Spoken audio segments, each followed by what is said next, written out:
Reference دیا گیا، اور وہ آپ کو یاد ہے یوسف رضا گیلانی کیس ہے۔ جب یوسف رضا گیلانی صاحب وزیر اعظم تھے تو اس وقت چیف جسٹس جو تھے پاکستان کے افتخار چودھری صاحب، ان کی عدالت میں وہ سوئس خط کے حوالے سے ایک معاملہ پینڈنگ تھا، اور جو عدالت تھی وہ یوسف رضا گیلانی صاحب پر اس بات کے لیے دباؤ ڈال رہی تھی کہ آپ ایک خط تحریر کریں سوئس اتھارٹیز کے نام کہ جناب یہ جو پیسے ہیں یہ واپس کیے جائیں۔ اب یوسف رضا گیلانی صاحب نے آصف علی زرداری صاحب کے خلاف وہ خط سوئس عدالت میں لکھنے سے انکار کر دیا، جس کے اوپر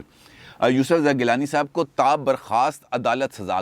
سنائی گئی، اور وہ تقریباً 21 سیکنڈ کی سزا تھی، صرف 21 سیکنڈز، 21 سیکنڈ تک وہ عدالت میں جہاں پر ان کو سزا دی گئی وہ وہاں پر کھڑے رہے، اور فیصلے کے 21 سیکنڈ کے بعد عدالت برخاست ہو گئی اور یوسف رضا گیلانی صاحب کی سزا بھی ختم ہو گئی۔ لیکن یہ 21 سیکنڈ کی جو سزا ہے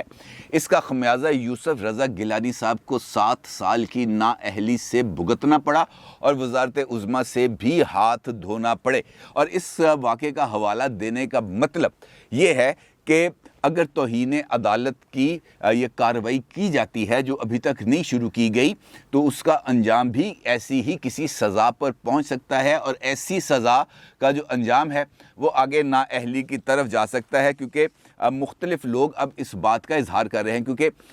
جو روش اپنائی جا رہی ہے وہ یقینی طور پر قابل مذمت ہے۔ عمران خان صاحب دوسری جانب اپنا جو اب چونکہ وہ ایک نیا الیکشن نیریٹو بنا رہے ہیں، جس کے لیے وہ پہلے جلسوں سے خطاب کر رہے تھے،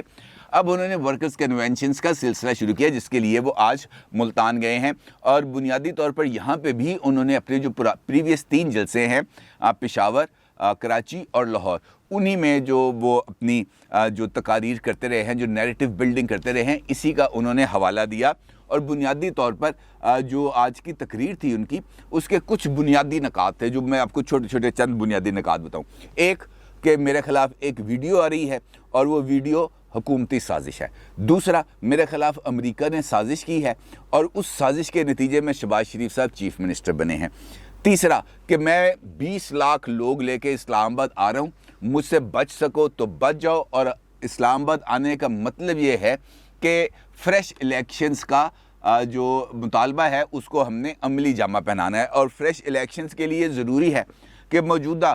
جو چیف الیکشن کمشنر ہیں وہ گھر جائیں۔ اب گزشتہ جو 3 جلسے تھے اس کے اندر اور پریس کانفرنس جو انہوں نے کی عمران خان صاحب نے، اس میں تو واضح طور پر انہوں نے چیف الیکشن کمشنر کو نشانہ بنایا، ٹارگٹ کیا، ان پر الزام لگایا کہ جناب وہ پارٹی بن چکے ہیں اور وہ موجودہ عہدے پر رہنے کے لائق نہیں ہیں اور وہ استعفیٰ دیں، کیونکہ وہ نون لیگ کے ایجنٹ کے طور پر کام کر رہے ہیں۔ اب اس ساری صورتحال کا رد عمل آیا اور الیکشن کمیشن نے اس ساری صورتحال کا نہ صرف نوٹس لے لیا ہے بلکہ اب عمران خان صاحب کے خلاف تادیبی کارروائی کے آغاز کا بھی اعلان کر دیا گیا ہے کہ جناب عمران خان صاحب آئیں اور بتائیں کہ یہ کون سی وجوہات ہے جن کی بنا پر آپ نے یہ ساری بات کی۔ بہرحال عمران خان صاحب کو کسی نے بتایا نہیں کہ الیکشن کمیشن کے پاس ہائی کورٹ لیول کے اختیارات ہیں، اور وہ اگر چاہیں تو عمران خان صاحب کو توہین عدالت کے جرم میں ہی سزا دے سکتے ہیں، جس کی منیمم سزا 6 مہینے قید ہے اور 3 لاکھ روپے جرمانہ ہے۔ اور اگر عمران خان صاحب وہاں پر پیش ہو جاتے ہیں اور اس کے بعد ان کے اوپر یہ جرم ثابت ہو جاتا ہے تو 6 ماہ قید کا مطلب یہ ہے 5 سال کی نااہلی، اور 5 سال کی نااہلی کا مطلب یہ ہے کہ عمران خان صاحب کے ہاتھ میں جو اقتدار کا ڈور ہے، وہ جو سمجھتے ہیں کہ میرے پاس اقتدار کی اس وقت کنجی میرے ہاتھ میں ہے، وہ ان کے ہاتھ سے نکل جائے گی۔ وہ کرسی جس کے ارد گرد وہ اقتدار اقتدار اقتدار کہہ کے چکر لگاتے رہتے ہیں، وہ بھی ان سے دور ہو جائے گی، اور اس کے نتیجے میں ایک ایسی مایوسی آ جائے گی ان کے اوپر جہاں سے وہ باہر نہیں نکل سکتے۔ آج کے خطاب کے اندر جس طرح میں نے آپ کو بتایا 3 بنیادی نکات تھے، اور اس میں سے سب سے سپریم نقطہ جو عمران خان صاحب نے گفتگو کے لیے سمجھا وہ تھا اپنے خلاف کردار کشی کی مہم، اور اس کے لیے انہوں نے جو بیانیہ تشکیل دینے کی کوشش کی یا جو انہوں نے اس کے لیے جواز تلاشے، تو ان کا یہ کہنا تھا کہ یہ جو مافیا اس وقت ملک پہ مسلط ہے اور جو امریکہ کے تعاون کے ذریعے اقتدار میں آیا ہے، یہ گزشتہ 35 برسوں سے اس ملک پر حکومت کر رہا ہے، اور اس ملک پر حکومت کرنے کے لیے اس مافیا نے ہمیشہ سے 2 طرح کے راستے اختیار کیے۔ پہلا، پیسہ، یہ لوگوں کو خریدنے کے لیے یا اپنے خلاف جو ثبوت ہیں ان کو مٹانے کے لیے پیسہ پھینکتے ہیں، اور جس کی مثال تازہ ہمارے جو لوٹے ہیں وہ ہے جن کے سامنے پیسے رکھے گئے اور انہوں نے ضمیر بیچ دیے اور وہ ان کی صفوں میں چلے گئے اور انہوں نے ہمیں دھوکہ دیا، ہماری پیٹھ میں خنجر پھونکا۔ دوسرا جواز جو عمران خان صاحب نے اس کے لیے تلاش کیا وہ ہے بلیک میلنگ، کہ اگر کوئی بندہ ان کے جو آفر ہے پیسوں کی، روپے پیسے کی، اگر وہ اس کو ٹھکرا دیتا ہے تو پھر یہ دباؤ ڈالتے ہیں، اور دباؤ ڈالتے ہیں کردار کشی کی مہم چلا کر، اور جیسے وہ مہم چلتی ہے تو پھر اس کے بعد اگلا راستہ یہ اپنے لیے ہموار کرتے ہیں اور دباؤ کی یہ مختلف صورتیں اختیار کرتے ہیں۔ کبھی یہ جو پولیس مقابلے کرواتے ہیں، فائرنگ کرواتے ہیں، لوگوں کو اٹھوا لیتے ہیں، لاپتہ کر دیتے ہیں، یا انہوں نے پھر مثال دی جمائمہ گولڈ سمتھ کی کہ جب ایک عورت مسلمان ہو کر لندن سے پاکستان آتی ہے تو یہاں پر اس پر یہودی لابی کا الزام لگا دیا جاتا ہے، اور پھر اس کے اوپر ٹائلوں کی خرید و فروخت کا الزام لگا دیا جاتا ہے کہ اس نے کچھ انٹیک ٹائلز کو خریدا، اور 1 سال تک اس کو عدالتوں کے چکر لگوائے جاتے ہیں، اور بعد میں فورنزک سے پتہ چلتا ہے کہ یہ ٹائلیں کسی طور پر بھی انٹیک نہیں ہیں۔ اور اس کے بعد یہ بھی میرے اوپر ان کا یہ کہنا ہے کہ یہ ایک دباؤ کا طریقہ تھا۔ پھر ان کا یہ کہنا تھا کہ 2018 میں ایک خاتون کو پیسے دے کر میرے خلاف کتاب لکھوائے گی۔ ان کا اشارہ ریحام خان صاحب کی کتاب کے حوالے پہ ہے، جس پر مراد سعید صاحب بہت زیادہ برہم ہو جاتے ہیں۔ جس کتاب کا ذکر کرو نا، ریحام خان کی کتاب ہے، ریحام خان کی کتاب ہے، تو مراد سعید صاحب غصے میں آ جاتے ہیں، پھر وہ کیس کر دیتے ہیں۔ جس طرح محسن بیگ صاحب کے خلاف انہوں نے کیس کیا تھا، وہ خارج ہو گیا، اب وہ اس کیس کو خارج ہونے پر مراد سعید صاحب چلے گئے محسن بیگ صاحب کے خلاف اپیل میں۔ تو وہ اس کتاب کا جب بھی ذکر آتا ہے مراد سعید صاحب کو بہت ہی زیادہ اس پر تشویش لاحق ہو جاتی ہے، کیونکہ شاید اس کے والے میں ان کے کچھ ذکر موجود ہوں۔ جب یہ معاملہ چل رہا تھا صفحہ نمبر پتہ نہیں 236 تھا یا 276 تھا، اس کا بہت زیادہ ذکر آتا ہے، لیکن آج عمران خان نے خود ریحام خان صاحب کی کتاب کا ذکر چھیڑ کر شاید مراد سعید صاحب کو چھیڑنے کی کوشش کیا، کیونکہ وہ بھی کافی عرصے سے عمران خان صاحب کے بہت زیادہ قریب نظر نہیں آ رہے، شاید اسی وجہ سے انہوں نے ریحام خان کا حوالہ دینا زیادہ مناسب سمجھا۔ ساتھ ہی انہوں نے اس ریحام خان صاحبہ کی کتاب کا ذکر کرتے ہوئے اگلا انکشاف کر دیا۔ ان کا یہ کہنا تھا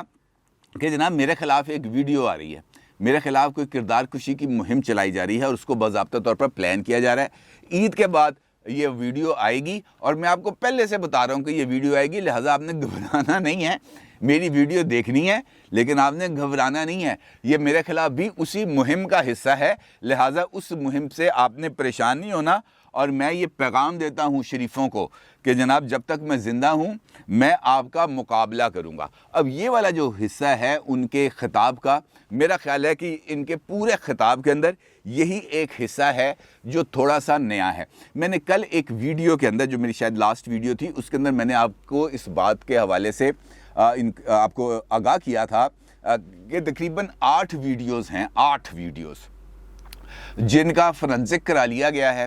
جن کے بارے میں سرٹیفکیٹ حاصل کر لیا گیا ہے کہ یہ ویڈیوز ٹیمپرڈ نہیں ہیں، یہ ویڈیوز ایڈیٹڈ نہیں ہیں، اور یہ بالکل ریکارڈ کے مطابق بالکل صاف ستھری ویڈیوز ہیں۔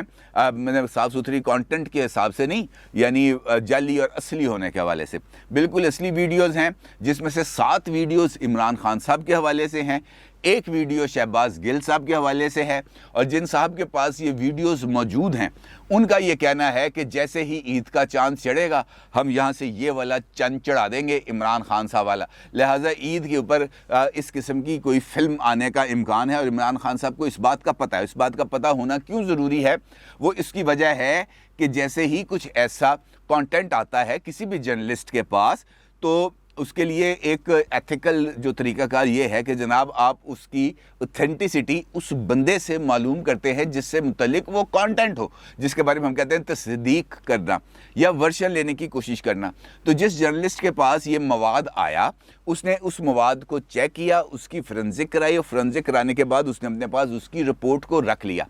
پھر اس جرنلسٹ نے عمران خان صاحب سے رابطہ کیا، عمران خان صاحب سے رابطہ کرنے کے بعد اس نے اس کانٹینٹ کے بارے میں، وہ جو ویڈیو کانٹینٹ تھا اس کے بارے میں ان سے پوچھا، بلکہ ان کو ویڈیو بھی بھجوائی اور ان کو فورنزک رپورٹ بھی بھجوائی، اور ان سے اس کا ورشن مانگنے کی کوشش کی۔ تو عمران خان صاحب نے نہ اس ویڈیو کے اوپر کوئی ورشن دیا، نہ اس فورنزک کے حوالے سے جو رپورٹ تھی اس کے اوپر کوئی ورشن دیا۔ البتہ اب انہوں نے اس ویڈیو کے حوالے سے ایک ماحول کو بنانا شروع کر دیا ہے تاکہ وہ اپنے لوگوں کو اس بات سے آگاہ کر سکے کہ جناب یہ سارے جھوٹے ہیں، اس دنیا میں اگر کوئی سچا ہے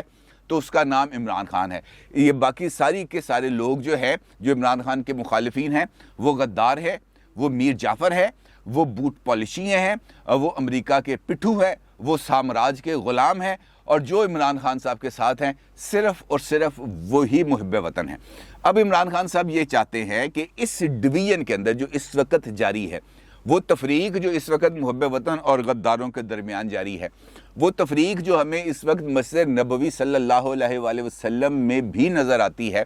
وہ تفریق جو ہمیں